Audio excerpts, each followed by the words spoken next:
40 morts selon l'opposition, 17 selon le pouvoir. À Kinshasa, la capitale de la République démocratique du Congo, ces 2 derniers jours ont été marqués par des affrontements mortels et des incendies criminels.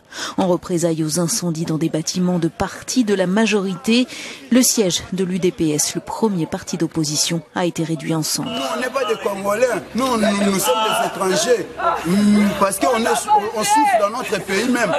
Félix Tshisekedi, le fils du fondateur de ce parti, n'hésite plus à parler d'un État voyou et a de nouveau appelé le président Kabila au départ. On ne va pas continuer à vivre avec des sauvages pareils. Le peuple est aujourd'hui en colère. Le peuple veut mettre fin à cette dictature. Vraiment, c'est triste, c'est choquant. C'est pas ce que nous voulons. Et puis ça fait mal. La police, l'armée est apolitique. Mais lorsque la police et l'armée se mêlent dans ce genre de conflit, c'est pas du tout bon. Vraiment, c'est déplorant. Malgré le saccage d'autres sièges de partis d'opposition et les manifestants tués dans des affrontements avec les forces de sécurité, le mot d'ordre reste le même. Les opposants unis sous la bannière d'un mouvement appelé Rassemblement réclament l'élection présidentielle avant la fin du mandat de Joseph Kabila le 20 décembre, ce qui est d'ores et déjà très compromis. Au pouvoir depuis 2001, Joseph Kabila ne peut plus se représenter et a tout mis en œuvre pour retarder le scrutin.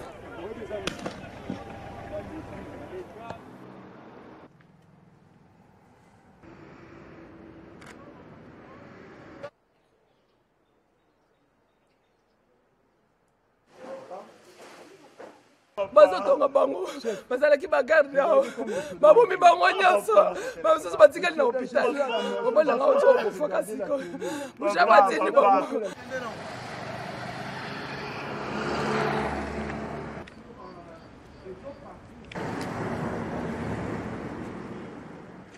Est-ce qu'on répond, un État normal répond par des représailles? Donc ici, vous voyez qu'on n'a pas affaire à un État, nous avons affaire à un État voyou et qui mérite ce qui y arrive aujourd'hui, c'est-à-dire la révolte populaire qui va mettre fin à ce pouvoir dictatorial.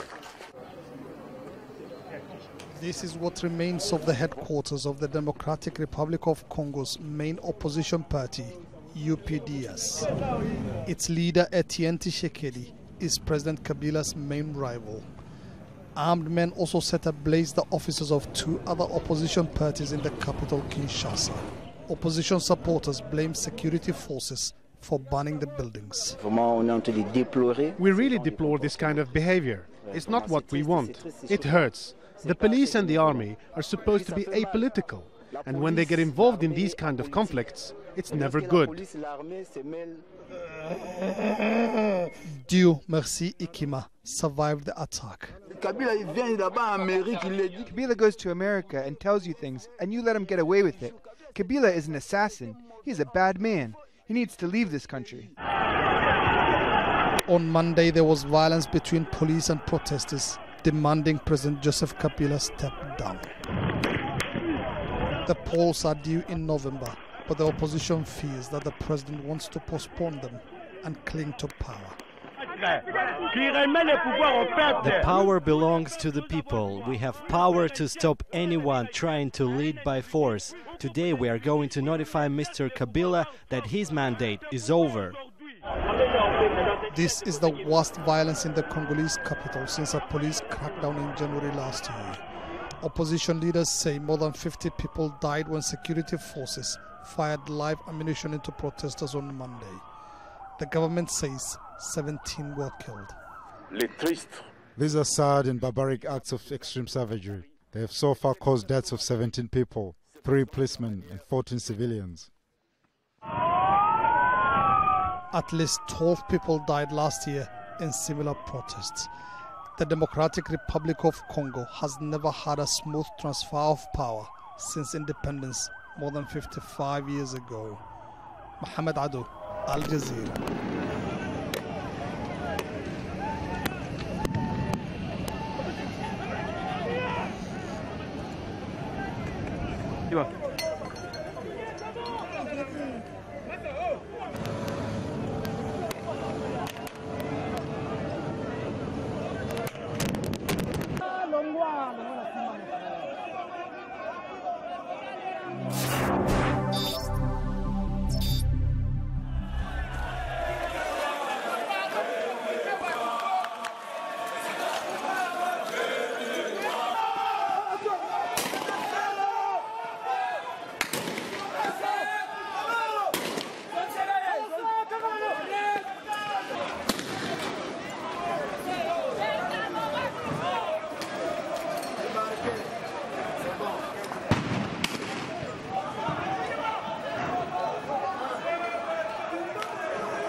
On en est marre, on en est marre. Kabila Kenge. Papa, Kabila Kenge. Tolembi Kabila Namora. Nous défendons notre démocratie. Kabila, on ne veut plus de toi. On ne veut plus de toi, mais c'est Kabila. On a toujours ma classe.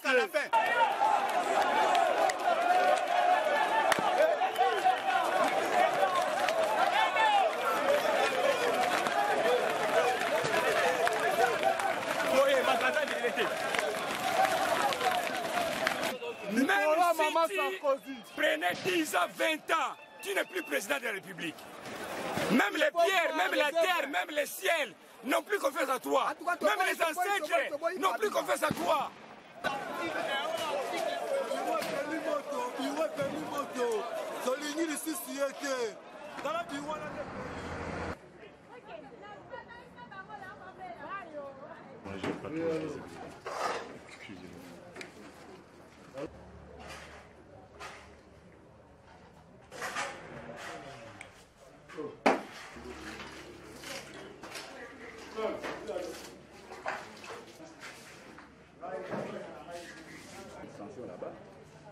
Il y a aussi une extension de sécurité là-bas.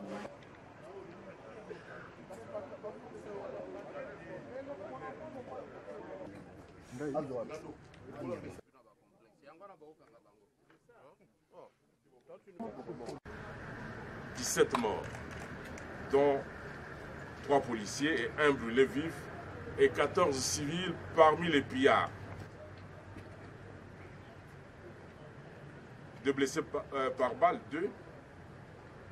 École primaire et secondaire, Madame de Sévigné, brûlée, saccagée à Bandalungwa. Le gouvernement ne fléchira pas devant les intimidations des maîtres chanteurs qui redoutent les issues électorales qui pointent à l'horizon. Ceux qui ont été à la base de ces actes criminels doivent savoir qu'ils n'échapperont pas à la rigueur de la loi sans omettre les suites civiles des biens qu'ils ont endommagés. Je vous remercie. Oui, le professeur Azuli Banga, il y a le sentinelle, le PL hospitalisé. Et il est là, le préfet, il a sauté le mur. 17 morts, dont 14 civils, 3 policiers. C'est donc le bilan provisoire des violences qui ont éclaté à Kinshasa ce lundi. Des affrontements qui ont opposé de jeunes protestataires aux forces de l'ordre. La marche prévue par l'opposition a été interdite au dernier moment. C'est un reportage de Laure de Matos et Francine Mokoko à Kinshasa. Kinshasa s'attendait au pire. Ce lundi matin, elle avait pris des airs de ville morte. Des écoles désertées, des boutiques fermées, la circulation quasi inexistante. La manifestation devait débuter à 13h, mais dès la matinée, des jeunes armés de pierres dressent des barricades, font face à la police anti-émeute. Nous défendons notre démocratie. Kabila, on ne veut plus de toi. Pour détester tout ce qui se passe dans notre pays. Premièrement, Kabila ne veut pas quitter son pays et ne veut pas organiser les élections. C'est pour ça que nous sommes aujourd'hui obligés de marcher. La police riposte avec des gaz lacrymogènes, jusqu'à ce que le cortège parvienne au boulevard Triomphal, aux abords du Parlement, où les forces de l'ordre ont tiré à balles réelles. Le ministère de l'Intérieur accuse certains manifestants d'avoir été armés ou d'avoir subtilisé des armes à des policiers. Les tristes et douloureux bilan provisoire de ces actes de barbarie et d'extrême sauvagerie se présentent de la manière suivante. 17 morts, dont 3 policiers et 1 brûlé vif, et 14 civils parmi les pillards. Des pillages et des incendies criminels ont visé des bâtiments publics, des permanences de formation politique de la majorité, des symboles du pouvoir en place essentiellement. Des manifestations similaires ont été interdites à Lubumbashi ou à Kisangani notamment. En revanche, à Goma, dans le nord Kivu, un rassemblement a été autorisé, tout comme à Bukavu, dans le sud Kivu, où quelques 300 personnes ont défilé sans encombre. L'appel à manifester avait été lancé par une large part de l'opposition dans tout le pays pour signifier au président Kabila son préavis, 3 mois avant l'expiration de son mandat, et exiger la convocation de la présidentielle, censée avoir lieu avant cette date. Voilà, et ce sont les pires violences à Kinshasa depuis les émeutes de janvier 2015. Merci d'être avec nous, Freddy Kita. Vous êtes secrétaire général de Démocratie chrétienne, membre du Conseil des sages du Rassemblement de l'opposition qui avait justement appelé aux manifestations aujourd'hui. Un commentaire d'abord sur ces violences. D'abord, je tiens à présenter mes condoléances les plus sincères aux familles des victimes. Parce que d'abord, je veux préciser une chose, la marche a été autorisée par le pouvoir en place, mais on n'a pas compris cette répression barbare de la part de ce régime. Elle avait été autorisée, puis finalement interdite dans un second temps. C'est la garde républicaine vêtue en tenue des policiers qui a commencé les provocations. Et la population aussi a réagi. Malheureusement, ça s'est mal tourné.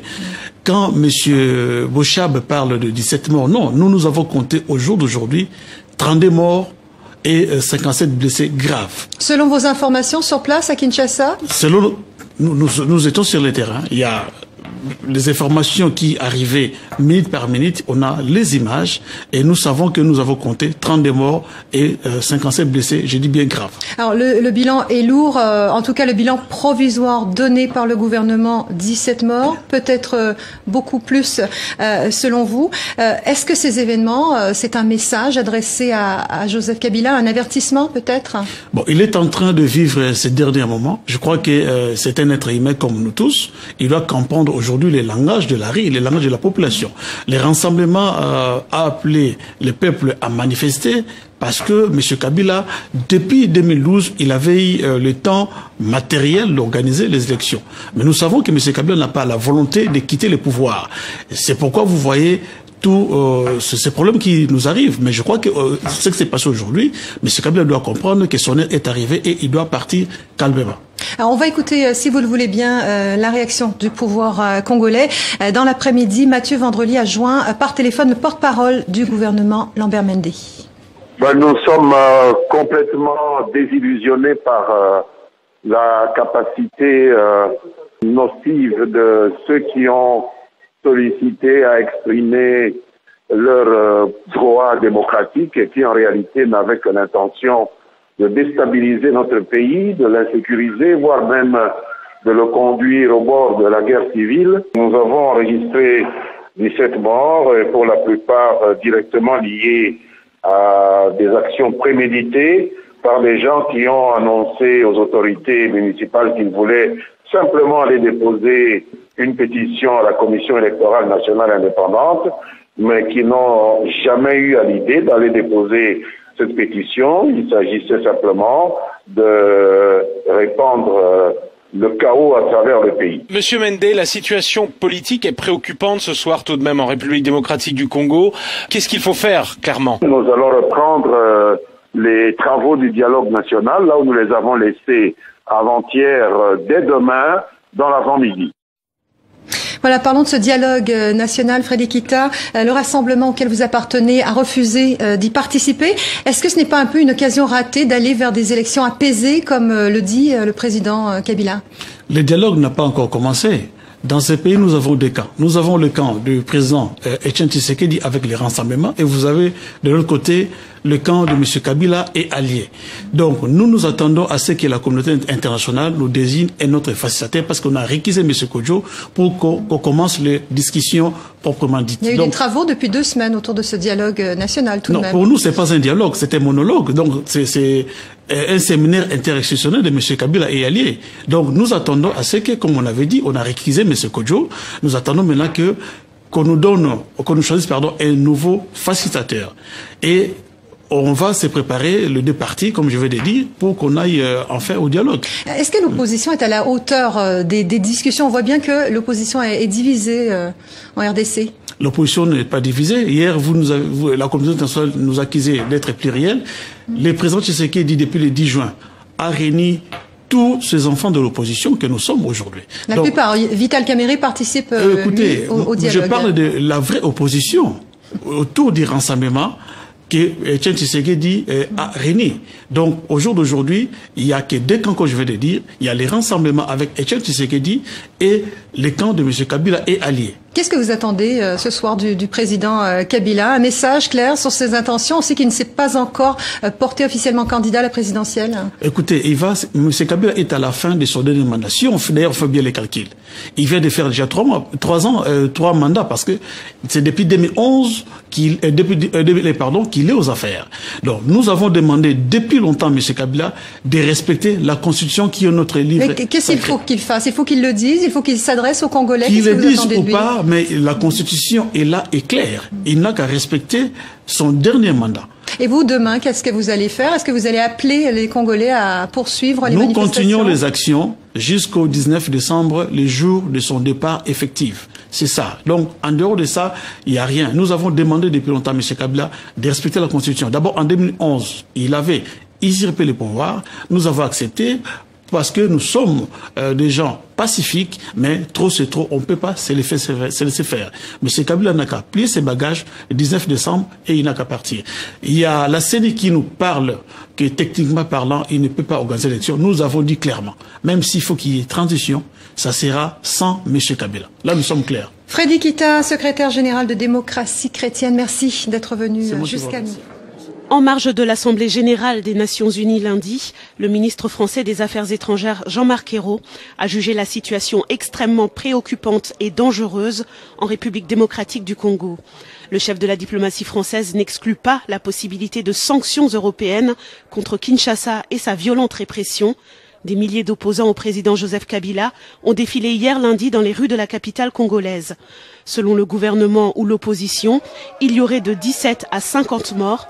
Les opposants au président Kabila réclament son départ du pouvoir et un nouveau scrutin présidentiel. Joseph Kabila a été élu président en 2001 après l'assassinat de son père. Son second mandat expire en décembre et la Constitution ne l'autorise pas à se représenter. La principale figure de l'opposition, Etienne Tshisekedi, a appelé lundi soir à de nouvelles manifestations dans le pays avant l'échéance du 19 décembre prochain. Au moins 17 morts confirmés en RDC suite à des manifestations contre la décision du président Kabila de repousser l'élection présidentielle. Alors que plusieurs groupes prennent part au fragile dialogue national pour mettre fin à la crise, certains leaders ont récemment menacé de quitter les discussions, estimant que ce dialogue était un moyen de justifier le maintien au pouvoir de Kabila au-delà de son mandat, prévu pour s'achever en décembre, selon la Constitution.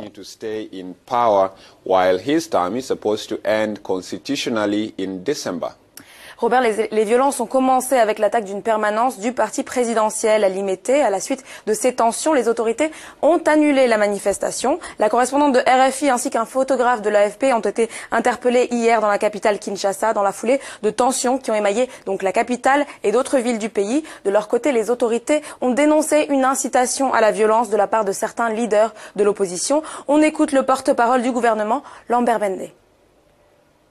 Une réaction de condamnation et de dégoût. Le procureur général de la République vient d'ouvrir d'ailleurs une enquête sur ce triste événement. Et beaucoup de jeunes, de très jeunes gens, bas âge, drogués, ont été récupérés par un certain nombre de personnalités qu'on commence aussi à interpeller, notamment le député national Martin Fayoulou et le député national Kovo Ingila, qui sont entre les mains de la police maintenant, qui ont manipulé de très jeunes pour détruire notre ville sous le prétexte d'une manifestation soi-disant pacifique, qui ont pillé des banques, qui ont détruit des stations-service, détruit des biens privés. Et donc, le procureur général de la République va faire son travail. Et nous ne laisserons impunis aucun crime. Nous sommes à l'ère de l'état de droit, à l'ère de l'état de la fin de l'impunité. Et on va s'en rendre compte. Nous allons à présent nous rendre à Kinshasa, faire le point sur la situation sur place avec notre correspondant Patrice Chitera. Patrice Chitera, bonjour. Bonjour. Alors la journée d'hier a été marquée par les tensions, nous le disions, dans la capitale notamment. Dans la soirée, les autorités ont fait un premier bilan de morts, plus de 17 personnes tuées. Ce chiffre a-t-il évolué depuis? Oui, pas encore. Ce bilan de 17 morts donné par le ministre de l'Intérieur, mais l'opposition parle de 25 tués. D'après le ministre de l'Intérieur, Evariste Bochap, 14 morts sont des manifestants, alors que les 3 autres sont des policiers, dont des brûlés vifs. La tension a commencé à monter au moment où les manifestants se dirigeaient vers les différents points de départ désignés de Kinshasa. Certains manifestants scandaient des chants rappelant au président Joseph Kabila que son mandat prend fin déjà et qu'il devrait s'apprêter à quitter le pouvoir au lendemain du 19 décembre, dernier jour de la fin de son ultime mandat. Au moment où diverses colonnes de manifestants avaient atteint le palais du peuple pour se diriger près du centre-ville, le commandant de la police de Kinshasa a annoncé que la marche était annulée. Visiblement, les services de sécurité ont été débordés par des cas de provocation constatés ça et là. Certains manifestants menaçaient la police, tandis que des scènes de vandalisme se faisaient signaler dans des communes de Bandalungwa, Tchangou et Limete. À Limete, nous avons vu les bâtiments de certains partis politiques et un parquet du tribunal de Matete, une des 4 juridictions du système judiciaire de Kinshasa incendiée. On a vu par exemple le feu sorti des bâtiments d'une cellule du parti au pouvoir PPRD. Et dans les après-midi, les jeunes y pénétraient pour prendre quelques ordinateurs, chaises et d'autres mobiliers qui étaient restés après que la première vague d'assaut des manifestants. Au passage, nous avons vu au passage, nous avons assisté au jeu des chats et souris entre la police et des jeunes. Les jeunes tentaient de ériger les barrières le long des grandes artères, tandis que la police revenait pour les y déloger en jetant des gaz lacrymogènes et des tirs de sommation. Patrice, excusez-moi de vous couper. Alors certains membres de l'opposition engagés dans le dialogue auraient également été menacés par les forces de l'ordre. Qu'en est-il exactement? Et dans ce contexte, est-ce que le dialogue est susceptible de reprendre, selon vous? Évidemment, plusieurs leaders de l'opposition ont été grièvement blessés, dont le député Fabrice Puela et Martin Fayoulou, qui a été arrêté alors qu'il recevait les soins. On signale aussi l'arrestation du jeune Carbone Béa, un des porte-voix du mouvement citoyen Filimbi, ainsi que certains d'autres leaders régionaux en province. Les porte-parole du gouvernement annonçaient déjà des poursuites judiciaires contre eux et on apprend que le procureur de la République va formellement annoncer leur inculpation ce mardi. Ces manifestants surviennent au moment où le dialogue politique en cours avec la participation d'une frange de l'opposition atteignait la fin. Et une plénière visée de trancher sur une nouvelle date des élections a été reportée pour mardi. D'accord. Alors, de nombreuses réactions après ces incidents, Patrice. Que pouvez-vous en dire?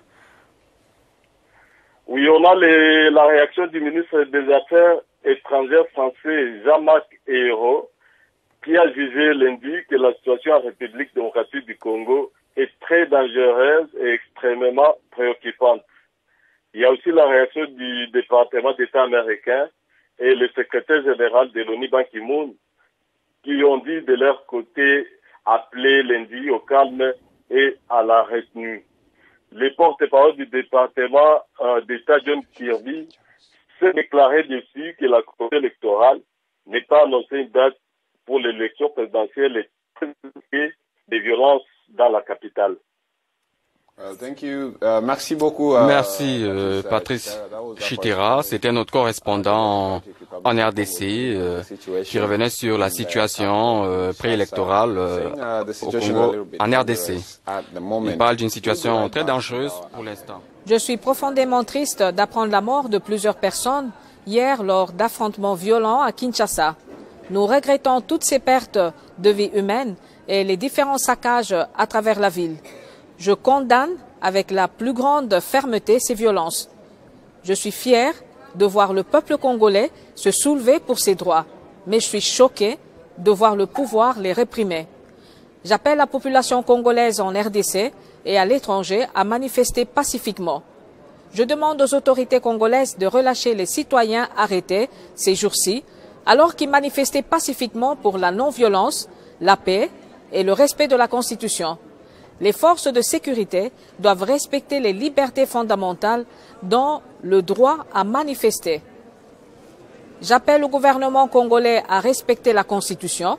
Les élections doivent être organisées dans les délais impartis par la Constitution et je regrette que la CENI n'ait pas convoqué le corps électoral en vue de l'organisation de l'élection présidentielle dans les délais constitutionnels. Nous ne pouvons pas accepter un glissement du calendrier électoral avec des élections en 2018. Les autorités doivent respecter la démocratie, l'état de droit et les droits de l'homme. Mais surtout, elles doivent faire preuve de respect envers le peuple congolais. Il est toujours plus évident que le dialogue politique convoqué par le gouvernement n'est qu'une mascarade au profit du pouvoir en place. En définitive, nous savons que pour apaiser la situation, il suffit d'organiser les élections démocratiquement, selon les exigences de la Constitution, ce qui incombe au gouvernement, d'où sa responsabilité principale dans les violences constatées. La journée en RDC, mais après de nouvelles heures de violence. Selon Human Rights Watch, depuis hier, 44 personnes sont mortes dans la capitale congolaise, la plupart tuées par les forces de sécurité. 6 policiers ont également été tués, selon l'ONG. Après l'attaque de partis de la mouvance présidentielle, hier lundi, ce sont des locaux de partis d'opposition qui ont été incendiés la nuit dernière, faisant plusieurs victimes. Le récit d'Antoine Fenot avec Thomas Nicolon. Des traces de sang au sol et un bâtiment calciné. Voici ce qu'il reste du siège de l'UDPS, le principal parti d'opposition au président Kabila. Cet incendie est intervenu quelques heures après de violents affrontements entre forces de l'ordre et manifestants anti-Kabila. Au lendemain de ces violences, opposition et gouvernement se renvoient la responsabilité. Jamais donné d'ordre d'attaquer quoi que ce soit comme bien public ou privé. Et quand bien même ça aurait été le cas, un gouvernement responsable cherche les coupables et les sanctionne. Ces incidents se déroulent dans un contexte préélectoral tendu. Le président Kabila, au pouvoir depuis 2001, doit quitter son poste dans 3 mois, comme l'exige la Constitution. Pourtant, aucun signe côté présidentiel de vouloir organiser des élections avant la fin de l'année. Signe du contexte tendu, l'ONU s'inquiète du respect des droits de l'homme. Nous appelons toutes les parties à faire preuve de retenue et nous exhortons les autorités à s'assurer que les règles nationales et internationales en matière d'usage de la force sont respectées. Début 2015, des violences avaient également éclaté dans la capitale congolaise. À l'époque, les incidents avaient fait entre 15 et 40 morts. Violence donc dans les rues. Sur le terrain politique, le pays est tout autant dans l'impasse à 3 mois du délai prévu par la Constitution pour organiser la présidentielle. Écoutez les précisions de Thomas Nicolon à Kinshasa.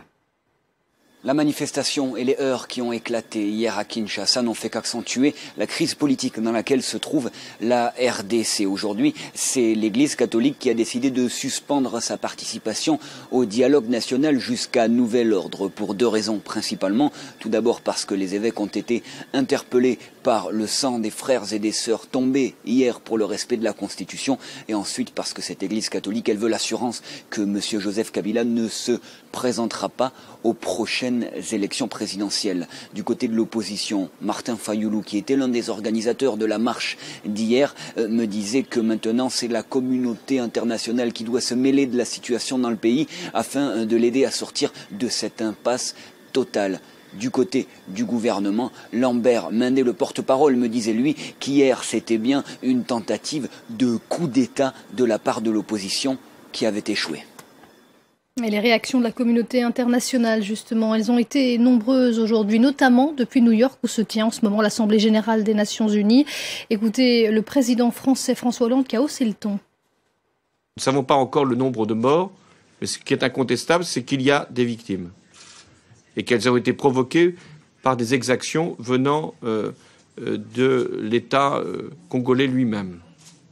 Je le répète ici, après avoir dénoncé ces violences, ces exactions, la Constitution doit être respectée, des élections doivent se tenir. Ensuite, nous verrons avec le contrôle international qu'il sera possible de faire. François Hollande qui s'exprimait depuis New York. Pas de répit dans les violences en République démocratique du Congo. Plusieurs personnes ont été tuées ce mardi dans la capitale Kinshasa où des sièges de partis de l'opposition ont été incendiés, parmi lesquels celui de l'Union pour la démocratie et le progrès social UDPS d'Étienne Tshisekedi sur ces images. Ces partisans accusent le camp du pouvoir d'être responsable de l'attaque de leur quartier général qui, selon eux, a fait au moins 5 morts. Au moins 17 personnes ont été tuées au premier jour des violences qui ont éclaté lundi avant une manifestation des jeunes de l'opposition contre le président Joseph Kabila, dont ils réclament le départ. Une situation qui inquiète la communauté internationale qui a appelé au calme et à l'organisation rapide de la présidentielle. Ce mardi est la date limite pour convier les électeurs aux urnes pour ce scrutin qui devait se tenir sans le président Kabila au pouvoir depuis 2000 ans et à qui la Constitution interdit de se représenter. Bonsoir à tous. Ouvrons notre édition en République démocratique du Congo où les violences se poursuivent au lendemain des débordements meurtriers survenus en marge de la grande mobilisation contre le maintien au pouvoir du président Joseph Kabila au terme de son mandat. Ce mardi, 3 des sièges de partis d'opposition ont été brûlés, parmi eux celui de l'Union pour la démocratie et le progrès social. Explication. 2 corps calcinés, 3 grands brûlés découverts par les travailleurs des Nations Unies. Nous sommes à Kinshasa, la capitale de la République démocratique du Congo, au siège de l'UDPS, l'Union pour la démocratie et le progrès social de l'opposant historique Étienne Tshisekedi. Dans la nuit de lundi à mardi, un incendie criminel a été déclenché dans le siège du parti. La présence de bidons d'essence renversés en témoigne. C'est à 4 h du matin que nous avons vu une jeep bourrée d'hommes armés qui sont descendus. Ils ont tenté de forcer l'entrée par le portail. Ils n'ont pas pu. Comme ils étaient armés, on ne pouvait pas les résister. Ils ont jeté une grenade à l'intérieur et nous nous sommes sortis par quelque part chez le voisin. On est en train de les tuer. Ils étaient des sentinelles ici, mais on les a tous tués. D'autres sont à l'hôpital. Mon mari vient à peine de mourir. Est-ce qu'on répond, un État normal répond par des représailles? Donc ici, vous voyez qu'on n'a pas affaire à un État. Nous avons affaire à un État voyou et qui mérite ce qui y arrive aujourd'hui, c'est-à-dire la révolte populaire qui va mettre fin à ce pouvoir dictatorial. Des représailles, Félix Tshisekedi fait par là référence aux incendies qui ont dévasté lundi plusieurs bâtiments de partis politiques de la majorité présidentielle. L'opposition accuse la garde républicaine d'avoir ainsi voulu venger les actes opérés en marge du grand rassemblement prévu à travers le pays le 19 septembre 2016, date décisive pour la République démocratique du Congo. Les autorités avaient en effet jusqu'au 20 septembre pour déterminer le calendrier électoral, alors que le mandat du président Joseph Kabila arrive à son terme le 20 décembre prochain. Mais les manifestants ont été rapidement dispersés, l'opposition accusant la police d'avoir provoqué les affrontements face à une mobilisation pacifique. Le pouvoir lui accuse les organisateurs du rassemblement d'avoir prémédité des actes criminels. 17 morts, dont 3 policiers et 1 brûlé vif et 14 civils parmi les pillards. 2 blessés par balle, 2. École primaire et secondaire, Madame de Sévigné, brûlée, saccagée à Bandalungwa. Le gouvernement ne fléchira pas devant les intimidations des maîtres chanteurs qui redoutent les issues électorales qui pointent à l'horizon. Ceux qui ont été à la base de ces actes criminels doivent savoir qu'ils n'échapperont pas à la rigueur de la loi sans omettre les suites civiles des biens qu'ils ont endommagés. Je vous remercie. Oui, le professeur Azuli Banga, il y a le sentinelle, le PL hospitalisé. Et il est là, le préfet, il a sauté le mur, comment on est blessé. La Constitution interdit à Joseph Kabila au pouvoir depuis l'assassinat de son père, Laurent Désiré Kabila, en janvier 2001, de se représenter. Mais en mai dernier, la Cour constitutionnelle, répondant à une requête en interprétation déposée par la majorité présidentielle, statuait sur le sort de l'actuel président en cas de non-tenue du scrutin présidentiel. Selon son arrêt du 11 mai 2016, suivant le principe de la continuité de l'État et pour éviter le vide à la tête de l'État, le président actuel reste en fonction jusqu'à l'installation du nouveau président élu. Une décision critiquée par l'opposition qui demande l'installation d'un gouvernement de transition sans le président Kabila. Pendant ce temps, le sang continue de couler. L'organisation non gouvernementale Human Rights Watch a établi un bilan de 37 morts, dont 17 pour la seule journée de ce mardi. L'opposition dénonce la mort d'une 50aine de personnes.